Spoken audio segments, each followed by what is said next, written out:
أعوذ بالله من الشيطان الرجيم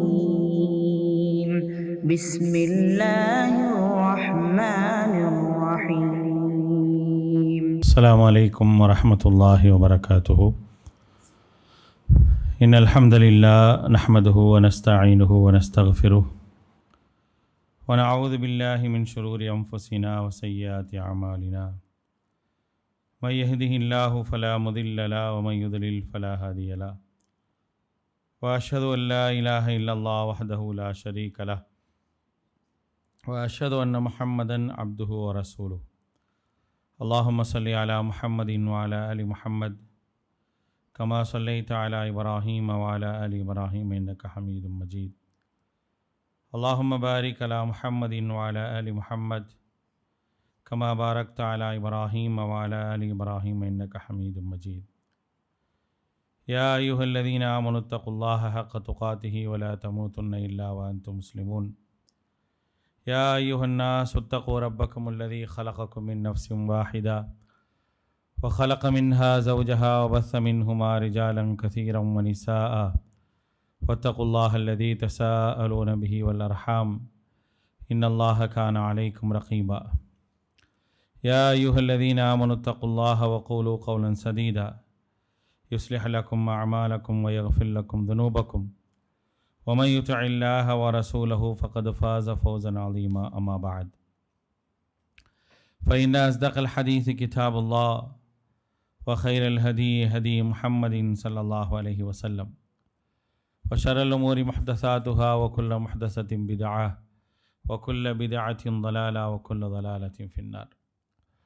فقال الله تعالى في القرآن العظيم: أعوذ بالله من الشيطان الرجيم بسم الله الرحمن الرحيم والسابقون الأولون من المهاجرين والأنصار والذين اتبعوهم بإحسان رضي الله عنهم ورضوا عنه. رب اشرح لي صدري ويسر لي أمري واحلل عقدة من لساني يفقهوا قولي. அளவற்ற அருளாளனும் நிகரற்ற பேரன்புடையவனுமாகிய எல்லாமல்ல அல்லாஹ்வின் திருப்பெயர் போற்றி அவனுடைய சாந்தியும் அருளும் அல்லாஹுடைய தூதர் முஹம்மது நபி ஸல்லல்லாஹு அலைஹி வஸல்லம் அவர்கள் மீதும் அவர்களை பின்பற்றி வாழ்ந்த உத்தம சத்திய தோழர்கள் நல்லவர்கள் மீதும் அவர்கள் அடிச்சுவடை பின்பற்றி வாழ்ந்து கொண்டிருக்கக்கூடிய அனைத்து மக்கள் மீதும் உண்டாகட்டுமாக.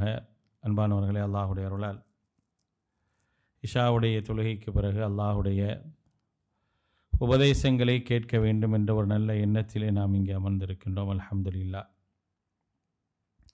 அன்பானவர்களே, ஹிஜ்ரி 1448 ஆண்டாமுடைய துவக்க முதல் மாதத்தில் நாம் அமர்ந்திருக்கின்றோம். ஹிஜ்ரி அப்படிங்கிறத பொறுத்த வரைக்கும் மாதத்தை கணக்கிடுவதற்காக இஸ்லாமிய ஆட்சியாளர்களால் உருவாக்கப்பட்டது தான் இந்த ஹிஜ்ரி கணக்கீடு. உமர் ரலியல்லாஹு அன்ஹுடைய காலத்தில் இஸ்லாமிய அரசாங்கம் அரேபிய தீபகற்பத்தை தாண்டி இருந்த அந்த சந்தர்ப்பத்தில் நமக்கான தேதிகளை கணக்கிடுவதற்காக ஒரு ஆண்டை குறிப்பிட வேண்டும். இஸ்லாமிய வரலாற்றில் மாற்றத்தை ஏற்படுத்திய ஒரு ஆண்டை அடிப்படையாக கொண்டு, ஒரு நிகழ்வை அடிப்படையாக கொண்டு ஆண்டை நிர்ணயிப்போம் அப்படின்னு சொல்லி பலதரப்பட்ட யோசனைக்கு பிறகு ஹிஜ்ரத் என்பது மட்டுமே மிகப்பெரிய ஒரு மாற்றத்தை இஸ்லாமிய வரலாற்றிலே உருவாக்கியது என்பதை கருத்தில் கொண்டு ஹிஜ்ரி ஆண்டு என்பதை உருவாக்குகின்றார்கள். அந்த அடிப்படையில் ஹிஜ்ரி 1448 ஆண்டின் துவக்கத்திலே நாம் இருக்கின்றோம். இஸ்லாமிய வரலாற்றிலே மிகப்பெரிய ஒரு மாற்றத்தை ஏற்படுத்தியது ஹிஜ்ரத். ஒரு சாதாரணமான ஒரு நிகழ்வல்ல. ஒரு போராட்டத்திற்கு பிறகும் தியாகத்திற்கு பிறகும் தன்னுடைய ஈமானை பறைசாற்றுவதற்காக அல்லாஹுடைய தூதரும் அவர்களை பின்பற்றிய நபித்தோழர்களும் செய்த மிகப்பெரிய ஒரு தியாகத்திற்கு பெயர் தான் ஹிஜ்ரத். ஹிஜ்ரத்தினுடைய செய்திகளை நாம் படிக்கலாம்.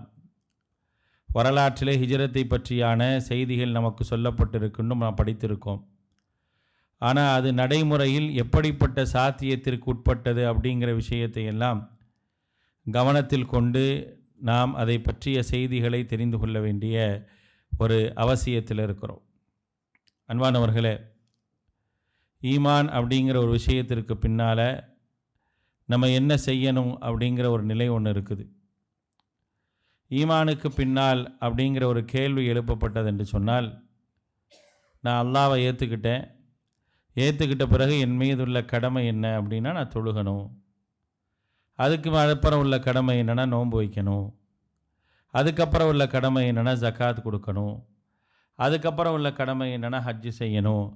இதுதான் என்னுடைய இறை நம்பிக்கைக்கு பிறகு உள்ள கடமைகள் அப்படிங்கிற அடிப்படையில் நாம் செய்து கொண்டிருக்கிறோம். இந்த கடமைகளை நாம் செய்து கொண்டிருக்கிறோம். ஆனால் முந்தைய சமூகம், நமக்கெல்லாம் முன்மாதிரியாக இருக்கக்கூடிய அல்லாஹுடைய தூதர் ஸல்லல்லாஹு அலைஹி வஸல்லம் அவர்களால் உருவாக்கப்பட்ட அந்த சஹாபாக்களுக்கு ஈமானுக்கு பிறகு அவர்களுக்கு இருந்த கடமைகள், காரியங்கள் அப்படிங்கிறத நம்ம யோசித்து பார்த்தோம் அப்படின்னா, நம்மை போன்று இலகுவாலாம் அவங்களுக்கு இல்லை. ஈமான் கொள்வதே இலகுவானதாக இல்லை. இன்றைக்கி நம்ம அல்லாஹ்வை ஏற்றிருக்கிறோம் அப்படின்னா, அல்லாஹ்வை ஏற்றுக்கொண்டு நான் செயல்படுவதற்கு எந்த ஒரு தடையும் உலகத்தில் கிடையாது. தாராளமாக என்னுடைய மார்க்கத்தை நான் பின்பற்றி செல்லலாம். என்னுடைய மார்க்கத்தை ஏற்றுக்கொண்டு, என்னுடைய வாழ்க்கையை ஏற்றுக்கொண்டு நல்லபடியாக நான் செயல்படுவதற்கான வாய்ப்புகளை அல்லாஹ் ரப்புல் ஆலமீன் வழங்கியிருக்க அதை செஞ்சுக்கிட்டே இருக்கிறோம். ஆனால் அன்றைக்கு ஈமான் என்பதே மிகப்பெரிய ஒரு பிரச்சனையாக இருந்தது. அல்லாஹ்வை ஏற்றுக்கொண்டேன் அப்படின்னு சொல்வது சிரமமான ஒரு காரியங்களில் ஒன்று. இன்றைக்கும் உலகத்தில் பல இடங்களில் அப்படிப்பட்ட சிரமங்களை எல்லாம் பார்த்து கொண்டிருக்கக்கூடிய ஒரு சூழல்கள் உருவாகிவிட்டது. ரொம்ப கவலைக்குரிய ஒரு விஷயமாக இருக்குது. இன்றைக்கெல்லாம் வட மாநிலங்களில் ஒருவர் இஸ்லாத்தை ஏற்றுக்கொள்கின்றார் என்றால், ஆணாக இருந்தாலும் பெண்ணாக இருந்தாலும் அவர்கள் மிகப்பெரிய துன்புறுத்தலுக்கு ஆளாக்கப்படுகின்றார்கள். அவர் அந்த மார்க்கத்தை விட்டே வெளியே வருவதற்கான என்னென்ன சூழல்களை உருவாக்க முடியுமோ அப்படிப்பட்ட எல்லா சூழல்களும் உருவாக்கப்படக்கூடிய ஒரு நிலையை என்ன செய்கிறோம் அப்படின்னா, இன்றைக்கு வட மாநிலங்களில் பார்த்து கொண்டிருக்கிறோம். இதை விட எல்லாம் மோசமான ஒரு காலகட்டம்தான் அல்லாஹுடைய தூதர் ஸல்லல்லாஹு அலைஹி வஸல்லம் அவர்கள் இந்த மார்க்கத்தை சொல்லக்கூடிய அந்த காலகட்டமாக இருந்தது. நான் அல்லாஹ்வை ஏற்றுக்கொண்டேன் அப்படின்னே சொல்ல முடியாது. ஏற்றுக்கொண்டேன்னு ஒருத்தர் சொன்னார் அப்படின்னா, அவர் அடுத்த நிமிடம் அவர் உயிரோடு இருப்பாரா அப்படிங்கிறத கேள்விக்குறியாக இருக்கும். நீங்கள் எடுத்து பாருங்கள், அல்லாஹுடைய தூதரை சந்தித்து விட்டு யாராவது ஒருவர் சபைக்கு வந்து அல்லது மக்கள் இருக்கக்கூடிய பகுதிக்கு வந்து நான் அல்லாஹ்வை ஏற்றுக்கொண்டேன் என்று சொன்னால், அவரை எந்த அளவிற்கு துன்புறுத்த முடியுமோ அந்த அளவிற்கு துன்புறுத்துவார்கள். எந்த அளவிற்கு அவர்களை வேதனைப்படுத்த முடியுமோ அந்த அளவுக்கு வேதனைப்படுத்துவார்கள். அல்லாஹ் எங்களுக்கு உதவி செய்ய மாட்டானா அப்படின்னு கேட்கக்கூடிய அளவிற்கான வேதனைகள் எல்லாம் அங்கே இருந்தது என்பதை வரலாறு நமக்கு சொல்லி காட்டுகின்றது. ஈமான் அப்படிங்கிற விஷயமே மிகப்பெரிய ஒரு சோதனையாக, மிகப்பெரிய சிரமமானதாகத்தான் இருந்தது. அப்படிப்பட்ட ஒரு நிகழ்வுகளை எல்லாம் நாம் என்ன செய்யலை, சந்திக்கலை. ஆனால் அப்படிப்பட்ட நிகழ்வுகளை நம்முடைய வாழ்க்கையிலே நாம் படிப்பினையாக எடுக்கணும். அவருடைய தியாகங்களை நாம் பார்க்கணும். நமக்கு வரக்கூடிய சின்ன சின்ன கஷ்டங்கள், நாம் மார்க்கத்திற்காக செய்யக்கூடிய சின்ன சின்ன தியாகங்களை எல்லாம் மிகப்பெரியதாக நாம் கருத முடியாது. அவர்களுக்கு முன்னால் நாம் செய்த காரியங்கள் மிக மிக சிறியது, மிகச்சிறிய விஷயங்கள் தான் நம்மளாம் செஞ்சுக்கிட்டே இருக்கோம். ஆனால் அவர்கள் ஈமானுக்காகவும் ஈமானுக்கு பின்னால் உள்ள அவருடைய வாழ்க்கைக்காகவும் மிகப்பெரிய ஒரு போராட்டங்களை நடத்தித்தான் நமக்கு இந்த மார்க்கத்தை கொடுத்துருக்குறாங்க.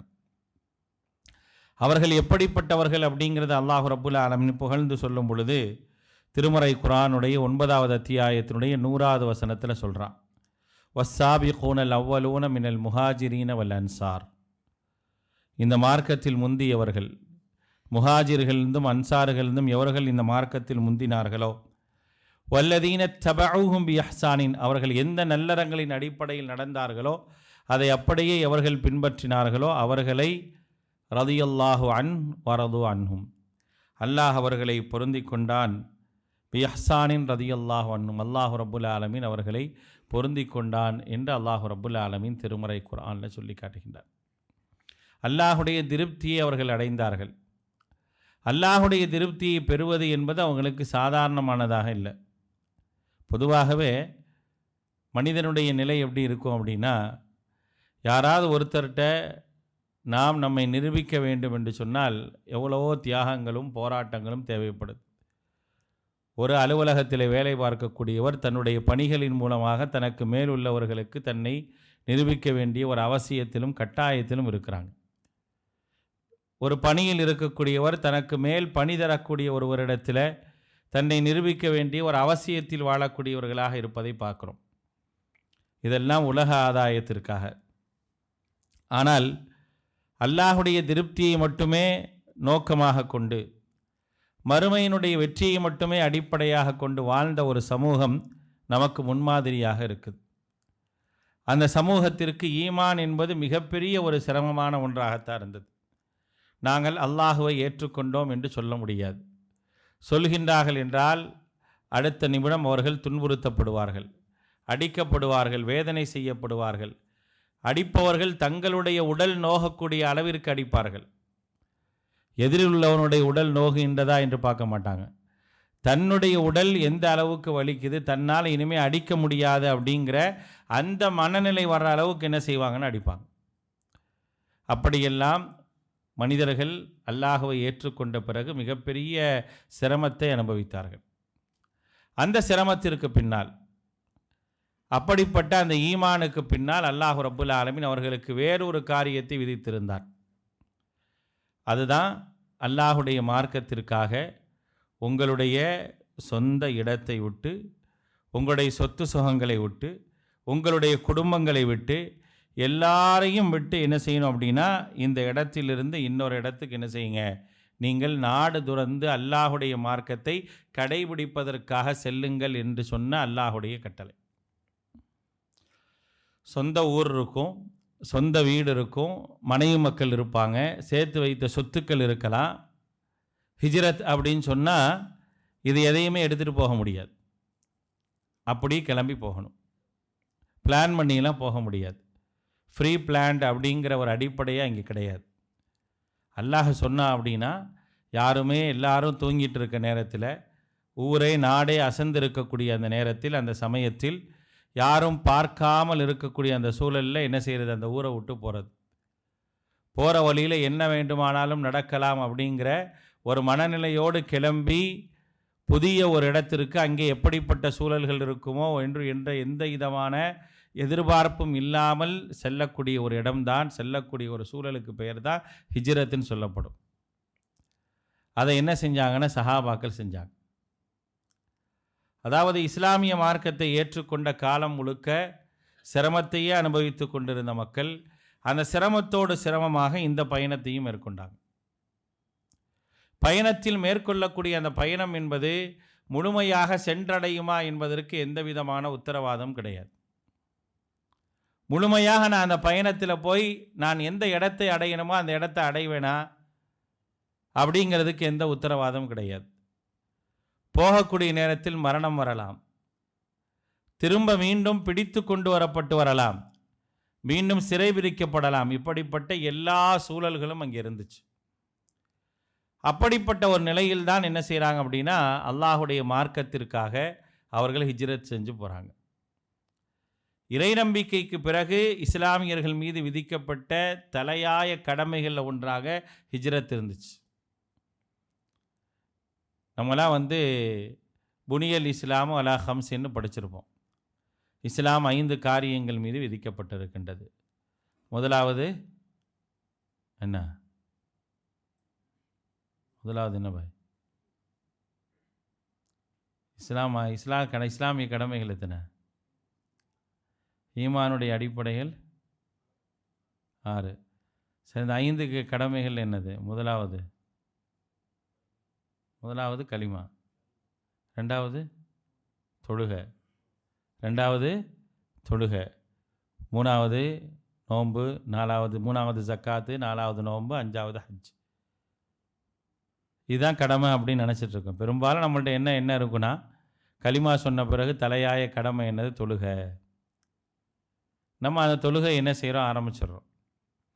ஆனால் அவர்களுக்கு கலிமாவிற்கு பிறகு கடமையாக்கப்பட்டது ஹிஜ்ரத் தான். இந்த கடமைகள்லாம் இல்லாமல் இல்லை. ஆனால் இதையெல்லாம் நிறைவேற்றுவதற்கு ஒரு இடம் வேணும், அப்படி தானே? இதையெல்லாம் நிறைவேற்றுவதற்கு ஒரு இடம் வேணும். அந்த இடத்தை நோக்கி என்ன செய்யணும்? பயணம் மேற்கொள்ளணும். இன்றைக்கி அல்லாஹுடைய அருளால் நம்ம தொழுகணும் என்பதற்காக நம்முடைய வசதிக்கு ஏற்றாற்போல் என்ன செய்கிறோம் அப்படின்னா பள்ளிகளை நிர்மாணித்துக் கொள்கின்றோம், அப்படி தானே? பள்ளிகளை நல்லபடியாக நிர்மாணித்துக் கொள்கின்றோம். மக்களுடைய வசதிக்கு ஏற்ப, மக்களுடைய எண்ணிக்கைக்கு ஏற்ப, மக்கள் விரும்புவதற்கு ஏற்ப என்ன செய்கிறோம் அப்படின்னா பள்ளிகளை நிர்மாணித்துக் கொள்கின்றோம். அந்த பள்ளிக்கு என்னென்ன வசதி தேவையோ எல்லா வசதியும் என்ன செய்கிறோம்? செஞ்சுக்கிறோம். ஆனால் அன்னைக்கு ஒரு பள்ளி எழுப்பணும். இன்றைக்கி நம்ம பார்க்குறோம்ல மஸ்ஜிது நபவி. மஸ்ஜிது நபவி இன்றைக்கி பார்க்குறோமா இல்லையா? அன்றைக்கி மொத்தமாக கூட்டமாக மஸ்ஜிது நபவிக்கு வந்தாங்க அப்படின்னா மஸ்ஜிது நபவியுடைய கூரையே உளுந்துடுமோன்னு பயப்படுவாங்க. சஹாபாக்கள் மொத்தமாக வந்துட்டாங்க அப்படின்னாவே மஸ்ஜிது நபவி கூரை விழுந்து விடுமோ அப்படின்னு பயப்படக்கூடிய அளவிற்கு எப்படி இருந்துச்சு அப்படின்னா இந்த பேரிச்சங்கடை கீற்றுகளால் மேயப்பட்டு தான் மஸ்ஜிது நபவி இருந்துச்சு. எப்போதும் திறந்தான் இருக்கும், கதவெல்லாம் இருக்காது. சில நேரங்களில் சஹாபாக்கள் சொல்கிறாங்க, நாய்கள் சர்வசாதாரணமாக பள்ளிக்குள்ளாக வந்து விட்டு வெளியே செல்லும் அப்படிங்கிறாங்க. மஸ்ஜிது நபவியினுடைய நிலை அப்படி தான் அந்த பள்ளிவாசல் இருந்துச்சு. இன்றைக்கி ரொம்ப அழகாக பார்ப்பதற்கு அழகான ஒரு பள்ளிவாசலாக இன்றைக்கி மஸ்ஜிது நபவியை பார்க்குறோமே. இங்கே போய் உட்காந்தா ஒரு பீஸ்ஃபுல்லான ஒரு மனநிலை இருக்குதே. அப்படி ஒரு இடத்தை தேர்வு செய்வதற்கு, அந்த இடத்தில் போய் தொழுவதற்கு அவர்களுக்கு தேவைப்பட்டது ஹிஜ்ரத். ஏன்னா எதுவுமே செய்ய முடியாது. இங்கே இஸ்லாத்தை கூட பிரகடனப்படுத்த முடியாது. மக்காவில் இருந்த யாரும் இஸ்லாத்தை பகிரங்கமாக பிரகடனப்படுத்தவே முடியாது. பலரும் மறைத்து வைத்து வாழ்ந்த சூழல்கள் தான் அதிகம். ஒருவர் வெளிப்படுத்தி விட்டார் என்று சொன்னால் அதற்கு பிறகு அவருக்கு உயிருக்கும் உத்தரவாதம் இல்லை, அவருடைய உடைமைக்கும் உத்தரவாதம் இல்லை. அப்படிப்பட்ட ஒரு சூழல் எங்கெல்லாம் ஏற்படுதோ அப்போல்லாம் என்ன செய்யணும் அப்படின்னா இஸ்லாமிய சமூகம் ஹிஜ்ரத் செய்யணும். நமக்காக இருந்தாலும் அதான் நிலைமை. அல்லாஹுடைய அருளால் நமக்கு அப்படி ஒரு நிலை இல்லை. ஒருவேளை அந்த நிலை வருதுன்னு வச்சுங்களேன், நான் இங்கே வாழ முடியாத ஒரு சூழல் வருது, என்னால் மார்க்கத்தை கடைபிடிக்க முடியல, இஸ்லாமிய அடிப்படைகள் எதையுமே என்னால் தொடர முடியல, நான் வாழ்வதே சிரமமாக இருக்கும் பொழுது அந்த நேரத்தில் நான் என்ன முடிவு எடுக்கணும் அப்படின்னா இந்த மார்க்கத்தை எங்கு சென்றால் என்னால் சரியான முறையில் கடைபிடிக்க முடியுமோ அந்த இடத்துக்கு போயிடணும். இன்றைக்கும் அந்த சட்டம் இருக்குது. அப்படி போகலை அப்படின்னா நம்முடைய மரண நேரத்தில் நாம் கேள்வி கேட்கப்படுவோம். மௌத்தா போகும்போது மலக்குல் மௌத் வருவார்ல, மலக்குல் மௌத் வருவார்லங்க நம்ம உயிரை கைப்பற்ற. அவர் என்ன செய்வார்னு நினைக்கிறீங்க? வந்தோன்னே உயிரை கூட எடுத்துகிட்டு போயிடுவாரா? அப்படிலாம் எடுக்க மாட்டார்.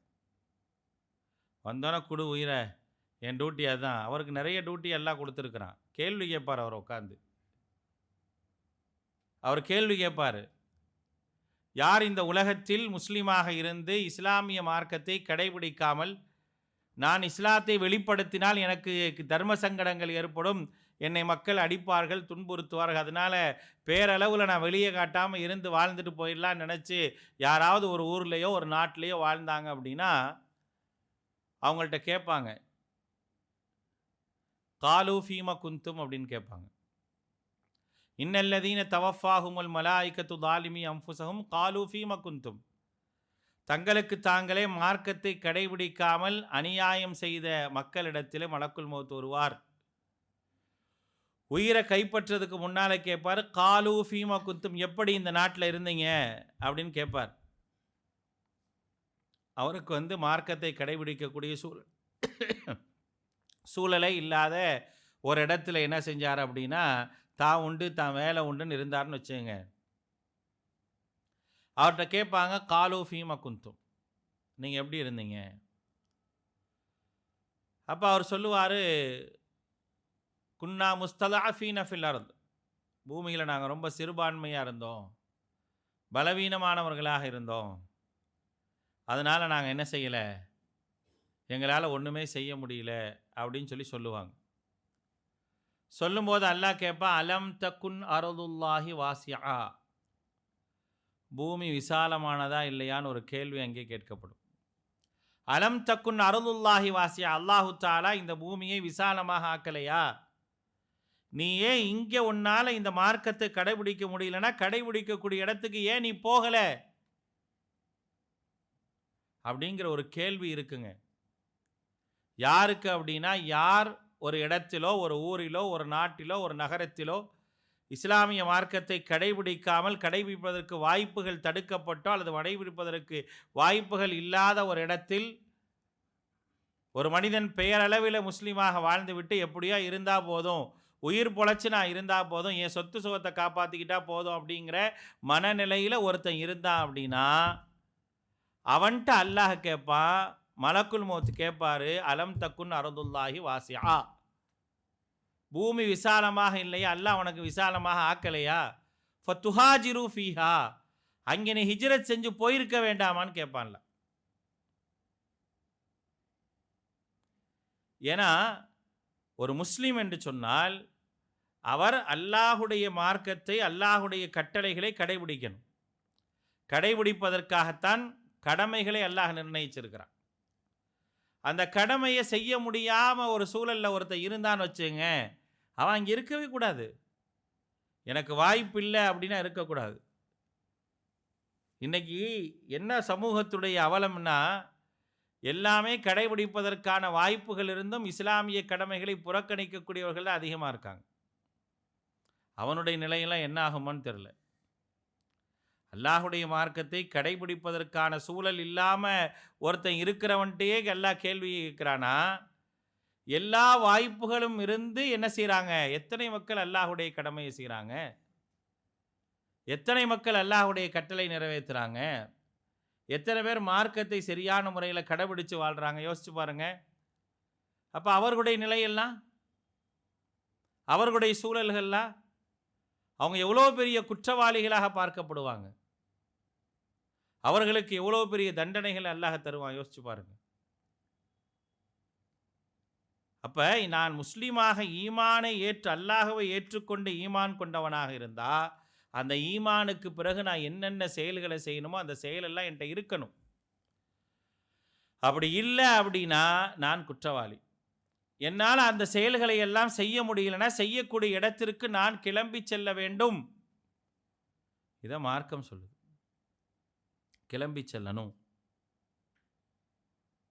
அப்போ அன்றைக்கு சஹாபாக்களுடைய நிலை என்ன? அவர்களுக்கு தொழுகை கடமையாக்கப்பட்டுருச்சு. அந்த தொழுகையை நிறைவேற்ற வேண்டும். அடுத்தடுத்த கடமைகள் அவர்களுக்கு நிர்மாணிக்கப்படுகின்றது. அதையெல்லாம் செய்ய வேண்டுமென்றால் நாம் இந்த மார்க்கத்தை எங்கே கடைபிடிக்க முடியுமோ அப்படிப்பட்ட இடத்துக்கு போகணும். போகணும்னா சுகமாலாம் போக முடியாது, கஷ்டப்பட்டு போகணும். அதுக்கு நீங்கள் தயாராகுங்க. அது உங்கள் மீது விதிக்கப்பட்டது அப்படிங்கிற அடிப்படையில் அல்லாஹ் ரப்புல் ஆலமீன் அதை சொல்கிறான். திருமறை குரானில் அல்லாஹ் சொல்லும் போது 2வது அத்தியாயத்தினுடைய 218வது வசனத்தில் சொல்கிறான், இன்னல்லதீன ஆமனு வல்லதீன ஹாஜரு வஜாஹது ஃபீ சபீலில்லாஹ், எவர்கள் நம்பிக்கை கொண்டு மேலும் அல்லாஹுக்காக ஹிஜ்ரத் செஞ்சு வஜாஹது ஃபீ சபீலில்லாஹ், அல்லாஹுக்காக தங்களை முழுமையாக அல்லாஹுடைய பாதையில் எவர்கள் அர்ப்பணிக்கின்றார்களோ உலாயிக்க எர்ஜூன ரஹ்மத் அல்லாஹ், அவர்கள்தான் அல்லாஹுடைய ரஹ்மத்தை அல்லாஹுடைய அருளை நோக்கி சென்றவர்கள், அல்லாஹுடைய அருளை எதிர்பார்த்தவர்கள். அல்லாஹுடைய அருளை எதிர்பார்த்து ஒருத்தர் என்ன செய்யணும்? ஈமானுக்கு பிறகு ஹிஜ்ரத் செய்யணும். தன்னைய முழுசாக அல்லாஹுடைய பாதையில் அர்ப்பணிக்கணும். அவங்களுக்கு தான் அல்லாஹு தாலா மன்னிப்பையும் கருணையும் காட்டுவா அப்படின்னு சொல்லி அல்லாஹு தாலா சொல்கிறான். அப்போ கிளம்பிட்டாங்க. சரி போவோம். அல்லாஹ் சொன்ன பிறகு என்ன செய்ய முடியாது, நம்ம இருக்க முடியாது அப்படின்னு சொல்லி கிளம்புனாங்க. கிளம்புனவங்களுக்கு அல்லாஹ் சில உத்தரவாதத்தை கொடுத்தான். ஹிஜ்ரத்துக்காக யார் கிளம்புறாங்களோ அவர்களுக்கு சில உத்தரவாதங்களை கொடுத்தான். ஆனால் அது போய் பார்த்தா தான் தெரியும். போகிற வரைக்கும் எதுவும் கிடையாது. இப்போ நமக்கு தெரியும், நம்ம வரலாற்றில் படிக்கிற ஹிஜ்ரத் சென்றவர்கள் மதினாவுக்கு போனாங்க, அபிசீனியாவுக்கு போனாங்க, அபிசீனியா நல்லபடியாக இருந்தாங்க. மதினாவுக்கு போனோன்னா அன்சாரிகள் அவங்களுக்கு உதவுனாங்க. அவங்களுக்கு வியாபாரத்தை அமைச்சு கொடுத்தாங்க, அவங்களுக்கு வாழ்க்கையை தேடி கொடுத்தாங்க, அவங்க நல்லபடியாக இருந்தாங்க, சில பேர் நல்ல வசதி வாய்ப்போடு வாழ்ந்தாங்க, எல்லாம் நம்ம படிச்சிருக்கோம். ஆனால் கிளம்பி போகிறாங்களே, போகிறவங்களுக்கு போனாதான் தெரியும், போனாதான் தெரியும். ஆனால் போனாங்க. ஏன்னா போன்னு சொன்னது என்னுடைய ரப்பு. நான் எந்த ரப்பை ஏற்றுக்கிட்டேனோ அந்த ரப்பு என்னை போன்னு சொல்கிறான். அந்த ரப்பு உனக்கு ஏதாவது வசதி வாய்ப்பை நான் ஏற்படுத்தி தருவேன்னு சொல்கிறான்.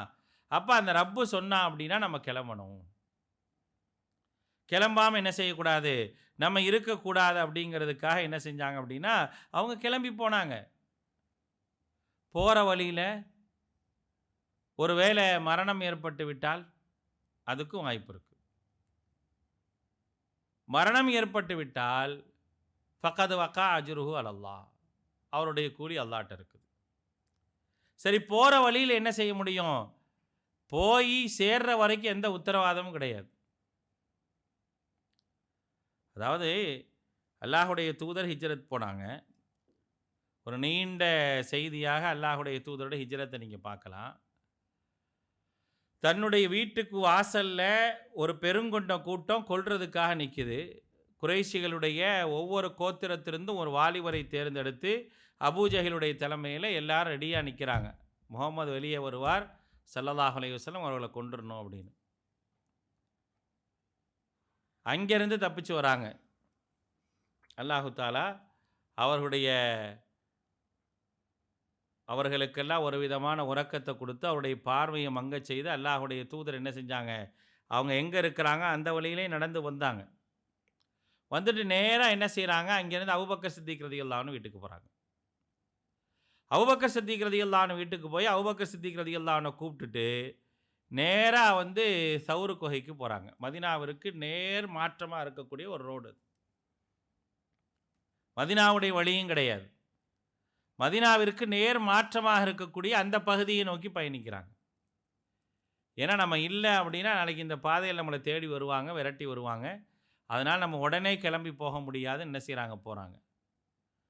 போகும்போது கால் அச்சுக்கள் என்ன செஞ்சிடக்கூடாது, தரையில் பற்றக்கூடாது அப்படிங்கிறதுக்காக முன் 2 விரல்களை வைத்து மட்டுமே நடந்து போகிறாங்க. கிட்டத்தட்ட 5 மைல் தூரம். அபூபக்கர் சித்திக் ரலியல்லாஹு அன்ஹு வீட்டில் இருந்து அந்த சவுரு குகை 5 மைல் தூரங்க. நபி ஸல்லல்லாஹு அலைஹி வஸல்லம் கிளம்பி அப்படியே போகிறாங்க. இன்றைக்கு கூட நீங்கள் மக்காவில் பார்த்தீங்க அப்படின்னா ஹிஜ்ரா ரோடுன்னு ஒன்று இருக்கும். மக்காவில் ஹிஜ்ரா ரோடுன்னு ஒரு ரோடு வச்சுருப்பாங்க. அது என்ன ஹிஜ்ரா ரோடு, எதுக்காக ஹிஜ்ரான்னு பேர் வந்துச்சு, அங்கேருந்து கிளம்பி அல்லாஹுடைய தூதர் அந்த ரோட்டு வழியாகத்தான், அந்த பகுதி வழியாகத்தான் என்ன செய்கிறாங்கன்னா நபிகள் நாயகம் ஸல்லல்லாஹு அலைஹி வஸல்லம் அவர்கள் அந்த சவுரு மலையை அடைகிறாங்க.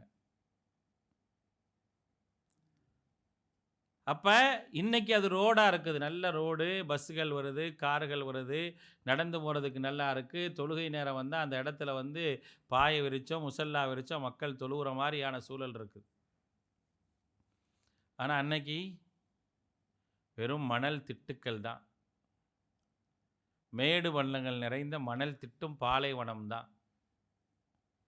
நபிகள் நாயகம் ஸல்லல்லாஹு அலைஹி வஸல்லம் அவர்கள் போகும்போது 2 விரல்களை வச்சு நடந்து நடந்து நடந்து நடந்து போகிறாங்க. காலில் ரத்தமே வந்துருச்சு, அந்த கால் விரல்களில் ரத்தமே வந்துருச்சு. போய் பார்த்தா அந்த மலை மேலே ஏறணும், என்னால் ஏற முடியல அப்படிங்கிறாங்க.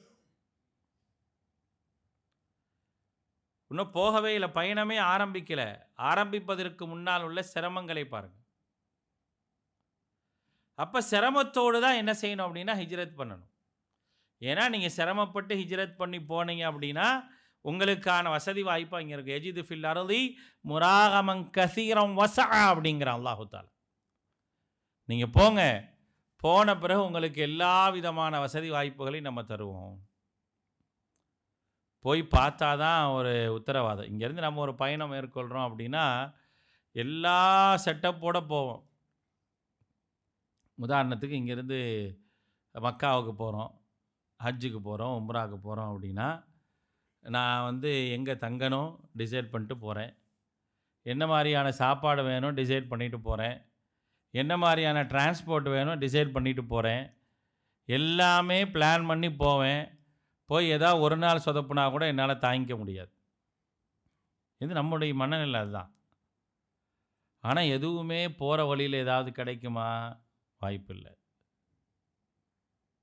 போகிற வழியில் ஏதாவது அசம்பாவிதங்கள் நடக்குமா? நடக்கலாம். அபு ஐயாஷ்னு ஒருத்தர் இருந்தார். இவர் யாரோட வந்து ஹிஜ்ரத் போகிறார் அப்படின்னா, உமர் இப்னுல் கத்தாப் ரலியல்லாஹு அன்ஹுவோட ஹிஜ்ரத் போகிறார். கிட்டத்தட்ட குபாக்கு போயிடுறாங்க. குபாங்கிறது மதீனாவுடைய பவுண்ட்ரி. அதுக்கப்புறம் உள்ளே போக வேண்டியதான். குபா வரைக்கும் போயிடுறாங்க. உமர் ரலியல்லாஹு அன்ஹு, அபு ஐயாஷ், இன்னும் சில நபி தோழர்கள் என்ன செய்கிறாங்க, குபா வரைக்கும் போயிடுறாங்க. குபா வரைக்கும் விரட்டிட்டு வராங்க இறைமறுப்பாளர்கள். குபாவில் வந்து என்ன செய்கிறாங்கன்னா, அபு ஐயாஷ்ட சொல்கிறாங்க, நீங்கள் பாட்டுக்கு வந்துட்டீங்க, உங்கள் அம்மாவுக்கு ரொம்ப உடம்பு முடியாமல் இருக்குது, உங்களை பார்க்காம சாப்பிட மாட்டேங்கிறாங்க, உங்களை பார்க்காம எதுவுமே செய்ய மாட்டேங்கிறாங்க, நீங்கள் பாட்டு இப்படி கிளம்பி வந்துட்டீங்களோ, உங்கள் தாயை பார்க்க வேணாமா அப்படின்னு சொல்லி சொல்கிறாங்க. சொன்ன உடனே என்ன செய்கிறாரு அபு ஐயாஷ், ஐயோ தாய்க்கு இப்படி ஆயிடுச்சே, நம்ம வந்து போகாமல் இருந்தால் நல்லா இருக்காதே அப்படின்னு சொல்லிட்டு தாய் அல்லவா துடிச்சு வரார். எங்கே போயிட்டார்? மதீனாவுக்கு போயிட்டார், குபாவுக்கு போயிட்டார். இப்போ குபா பள்ளிவாசல் இருக்குல்ல, அந்த பகுதிக்கு போயாச்சு. இன்னும் கொஞ்சம் தூரம் போனால் உள்ள எல்கைக்குள்ளே போயிடலாம், மதீனாவுக்குள்ளே போயிடலாம். அப்படி ஒரு சூழலில் கூட என்ன செய்கிறாங்கன்னா, அங்கேருந்து தடுத்து கூட்டிகிட்டு வராங்க. கூப்பிட்டு வந்து என்ன செஞ்சாங்க, பாதி தூரம் வந்தோன்னே சொல்கிறாங்க, இந்த முட்டாள்களை நம்ம எப்படி திருப்பி கொண்டு வந்துட்டோம் பார்த்தீங்களான்னு சொல்லி ஒட்டகத்தொழுவத்தில் சிறை பிடிச்சி வச்சிடுறாங்க. போனவரை திருப்பி கொண்டு வர மாதிரியான சூழ்நிலை யோசிச்சு பாருங்க. இதையெல்லாம் தெரிந்து தான் ஹிஜ்ரத் போகணும். தெரியாமலும் என்ன செய்ய முடியாதுங்க, ஹிஜ்ரத்லாம் போக முடியாது. சும்மா யுதிரிக்குஹுல் மவுத், நீங்கள் போயிட்டே இருப்பீங்க, உங்களுக்கு மவுத்து வந்துடும். அல்லாஹ் சொல்கிறான், போகிற வழியில் மவுத்து வரலாம், உங்களை யாராவது கொல்ல கூட செய்யலாம். இஸ்லாமிய வரலாறு ஹிஜ்ரத்தை படித்து பாருங்கள். 2 முறை அபிசீனியாவுக்கு ஹிஜ்ரத் போனாங்க, மதீனாவுக்கு ஹிஜ்ரத் போனாங்க. ஏதாவது ஒன்றையாவது நிம்மதியாக போனாங்கன்னு சரித்திரம் இருக்குதா? இல்லவே இல்லை, எதுவுமே இல்லை. எந்த காலம் இருந்ததில்லை. மக்காவுடைய வெற்றி வரைக்கும் மக்கள் ஹிஜ்ரத் செஞ்சு செல்வது சிரமம்தான். மக்கா வெற்றி கொள்ளப்படுற வரைக்கும் யாராவது மக்காவிலிருந்து மதீனாவுக்கு போகிறதுங்கிறது சாதாரணமான விஷயம்லாம் கிடையாது. அவ்வளோ சிரமப்பட்டு தான் போகணும். எல்லாத்தையும் மார்க்கத்துக்காக அவங்க செஞ்சாங்க. அதனால தான் அதை வந்து மிகவும் சிலாகித்து அல்லாஹ் ரப்புல் ஆலமீன் சொல்கிறான், அவர்கள் வந்து சிறப்பிற்குரியவர்கள் அப்படிங்கிற ஒரு அந்தஸ்தை அல்லாஹ் கொடுக்குறான். அவங்களுக்கு நிறைய நன்மைகள் இருக்குங்கிறான். முதல்ல உலகத்திலேயே அவங்களுக்கு தந்துடுவோம். இப்போ நம்மளாம் யோசிக்கலாம், ஒருவேளை நமக்கு நெருக்கடியான எந்த நாட்டுக்கு போகிறது, ஏதாவது ஒரு நாட்டுக்கு போனால் நமக்கு எதாவது கிடைக்குமா, வாழ முடியுமா, வாழ முடியாமல் போயிடுமா, இந்த மாதிரியான பல கேள்விகள் இருந்தால் அதுக்கு அல்லாஹ் ரப்புல் ஆலமீன் ரொம்ப அழகாக ஒரு செய்தியை சொல்கிறான். வல்லதீன ஹாஜரு ஃபில்லாஹி மிம்பாதி மா துலிமு லனுபவ்வி அன்னஹும் ஃபித் துன்யா ஹசனா அப்படிங்கிறான். 16வது அத்தியாயத்துடைய 41வது வசனம். பாதிக்கப்பட்ட பிறகு எவர்கள் ஹிஜ்ரத் செஞ்சு போகிறாங்களோ அவர்களுக்கு உலகத்தில் நல்ல வசிப்பிடங்களை நாம் ஏற்படுத்தி தருவோம் அப்படிங்கிறான். ஏற்படுத்தி கொடுப்போம். நம்ம அவங்க தங்குறதுக்கு வாழ்கிறதுக்கான எல்லா வாய்ப்புகளையும் நம்ம ஏற்படுத்தி கொடுப்போம். ஆனால் அதை கிளம்பி போகணும். நீங்கள் கிளம்புங்க, கிளம்பி போங்க, உங்களுக்கான வாய்ப்புகளை நம்ம தரோம் அப்படின்னு சொல்லி அல்லாஹ் ரப்புல் ஆலமீன் சொல்லி காட்டுறான். அந்த ஒரு நம்பிக்கை தாங்க, வேறு எதுவுமே இல்லை. சஹாபாக்கள் அந்த ஒரு நம்பிக்கையில் கிளம்புனாங்க. நம்ம இங்கே இருந்தோம்னா எந்த விதம் நல்ல காரியங்களும் நம்ம செய்யவே முடியாது, அல்லாஹ்வை வணங்க முடியாது, அல்லாஹ் விதித்த கடமைகளை செய்ய முடியாது. இதெல்லாம் செய்யணும் அப்படின்னா நான் ஹிஜ்ரத் செஞ்சு போகணும். அல்லாஹ் என்னை போக சொல்லிட்டா நான் கிளம்புறேன். கிளம்புனாங்க.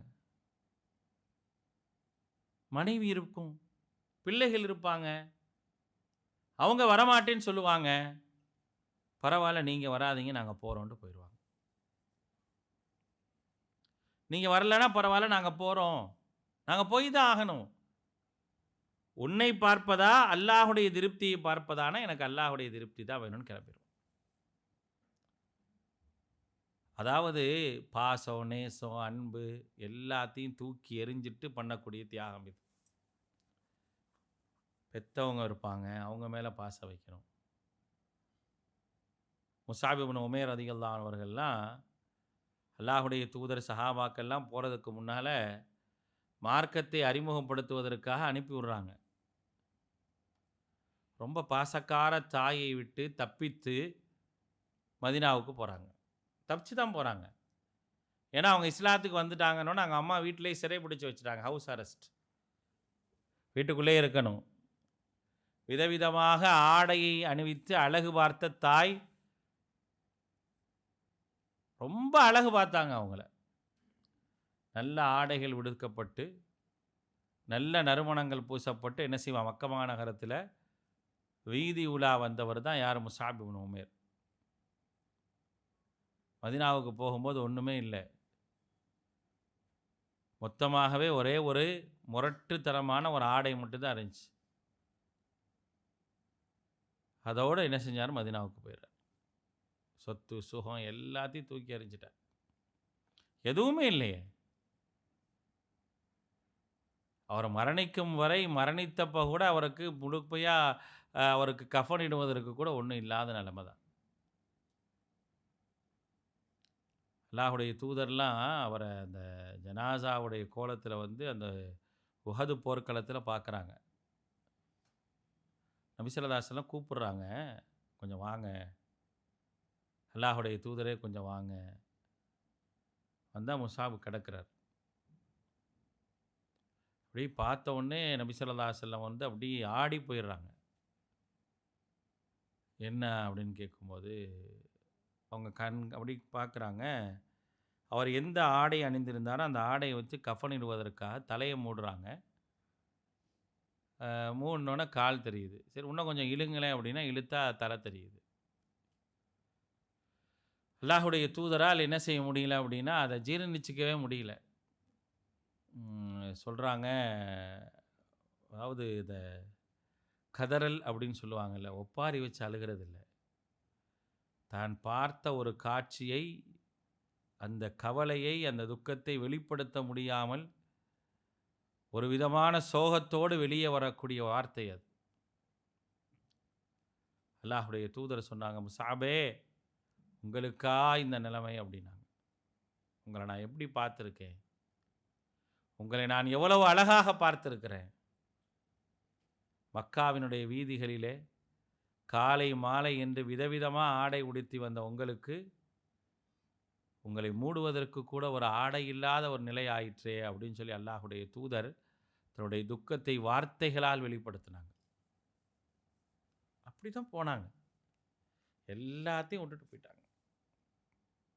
அதுதான் வாழ்க்கை, அதுதான் மட்டும்தான் நிரந்தரம்.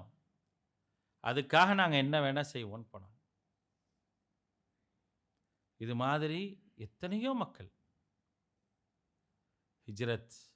ஏன் அல்லாஹ் ரப்புல் ஆலமீன் ஹிஜ்ரத் அப்படிங்கிற ஒரு விஷயத்தை வந்து சிலாகித்து பேசுகிறான் அப்படின்னா, பேசுவதற்கான காரணம் உண்டு.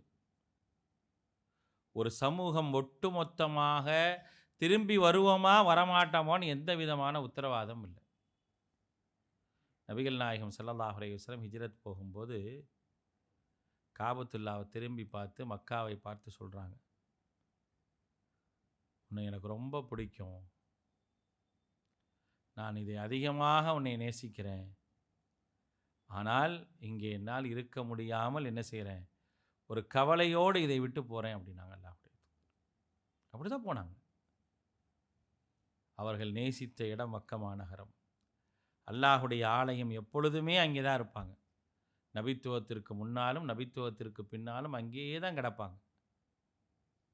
எத்தனை இடையூறுகள் வந்தாலும், எவ்வளவு துன்புறுத்தப்பட்டாலும் காபத்துல்லாவிலே சிரம்பணியை தவற மாட்டார்கள் அல்லாஹுடைய தூதர். அப்படிப்பட்ட அந்த இறை இல்லத்தை விட்டுட்டு என்ன செய்கிறாங்க, போகிறாங்க. கவலையோடு போகிறாங்க. அந்த கவலையை வெளிப்படுத்தி அதை பார்த்து வெளிப்படுத்திட்டு போனாங்க. நேசித்தது எல்லாத்தையும் எடுத்துட்டுலாம் போக முடியாது. சம்பாதிச்ச எல்லாத்தையும் கொண்டுட்டு போக முடியாது. இஸ்லாமிய வரலாற்றை நீங்கள் ஹிஜ்ரத்துன்னு போட்டு பார்த்தீங்க அப்படின்னா ஒரு குடும்பத்தை பற்றி ஹிஜ்ரத்தில் வந்து சொல்லியிருப்பாங்க. அபூ சலமா குடும்பத்தார் அப்படிங்கிற ஒரு குடும்பத்தை பற்றி பேசாமல் ஹிஜ்ரத் கிடையாது.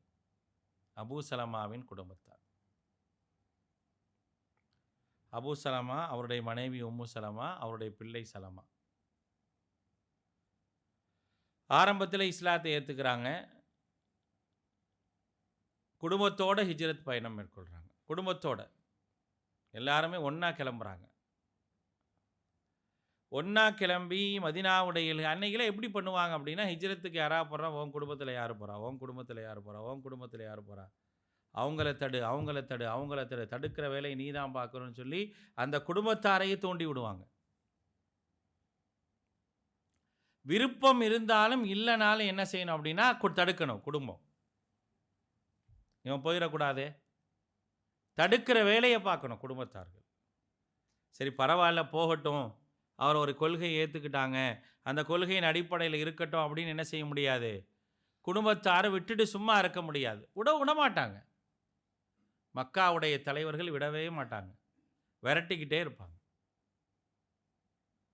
அப்போ என்ன நடக்குது, கிளம்பியாச்சு, 3 பேர் கிளம்புறாங்க. மக்காவுடைய பார்டரில் பிடிக்கப்படுறாங்க. பிடிக்கிறது யார்? அபூ சலமா, உம்மு சலமா ரலியல்லாஹு அன்ஹுமா 2 பேருடைய குடும்பத்தாரும் தடுத்துடுறாங்க. அபூ சலமாவுடைய குடும்பத்தார் குழந்தையை பிடுங்கி வச்சுக்கிறாங்க. உம்மு சலமா ரலியல்லாஹு அன்ஹுடைய குடும்பத்தார் உம்மு சலமா ரலியல்லாஹு அன்ஹு பிடிச்சி வச்சுக்கிறாங்க. அபூ சலமா ரலியல்லாஹு அன்ஹு தனியாக நிற்கிறாங்க. முடியாது. இவங்க சொல்கிறாங்க, பெண் வீட்டுக்காரங்க செய்ய என் மகளை அனுப்ப முடியாது, நாங்கள் எங்கள் பேர பிள்ளையை அனுப்ப முடியாது அப்படிங்கிறாங்க. இவரை ஒன்றும் தடுக்க முடியாது, அதனால் இவரை பேசாமல் இவரை விட்டுறாங்க.